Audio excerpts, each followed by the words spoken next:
wabarakatuh. Apa kabar hari ini anak-anak? Alhamdulillah, luar biasa. Allahu Akbar. Yes. Nah, siapa ketua kelasnya? Ibu Supi. Upi, silakan memimpin doa.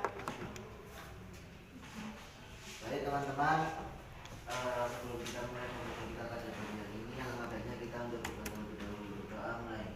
Bismillahirrahmanirrahim. Tu billahi robba wa bil islami dina wa bi muhammadin nabiyya wa rasulah. Rabbi zidni ilma warzuqni fahma. Amin ya rabbal alamin. Apakah ada yang tidak masuk hari ini? Nihil, Bu. Nihil. Alhamdulillah. Semua sehat ya. Alhamdulillah. Nah, pelajaran pada pagi hari ini kita akan belajar tentang Al-Quran, hadis, tentang fungsi Al-Quran dan hadis. Nah, pada minggu kemarin kita sudah belajar tentang definisi Al-Quran dan hadis. Dan apa lagi? Nama-nama Al-Quran. Siapa yang masih ingat tentang definisi Al-Quran? Angkat tangan. Iya kayaknya Bu, satu Ya. Al-Quran adalah firman Allah yang diturunkan kepada Nabi Muhammad melalui perantara malaikat Jibril. Ya. Jadi Al-Quran itu kalamullah yang diturunkan oleh Allah kepada Nabi Muhammad melalui malaikat Jibril secara mutawatir. Siapa yang tahu tentang nama-nama Al-Quran? Al-Huda, Apa artinya Mbak Al-Huda? petunjuk. Kalau Al-Furqan apa artinya Mas Satria? Terus apa lagi? Siapa yang tahu Mbak Sila? Sila. Apa sih nggak ngerti ya? Ya, dibaca ya bukunya. Iya, Bu. Nah, sekarang Ibu akan pada pertemuan kali ini Ibu akan menjelaskan dan membagi kelompok kalian untuk menjelaskan tentang fungsi Al-Quran dalam kehidupan dan sehari-hari, fungsi hadis dalam Al-Quran, dan fungsi Al-Quran dalam Islam.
Nah, di sini nanti Ibu akan bagi menjadi 4 kelompok yang akan membuat tentang peta konsep tentang fungsi Al-Quran dalam Islam, fungsi Al-Quran dalam kehidupan sehari-hari, dan fungsi Al-Quran terhadap hadis. Nanti tugas kalian membuat peta konsep tentang yang Ibu sudah jelaskan tadi dan mempresentasikan ke depan, G. Nah, Ibu akan membagi kertas. Nih.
Lalu yang terakhir sebagai pengontrol dan pengoreksi terhadap ajaran-ajaran masa lalu, yaitu Injil, Zabur, dan Taurat. Betul, betul sekali. Terima kasih, ayo kumpulkan dulu.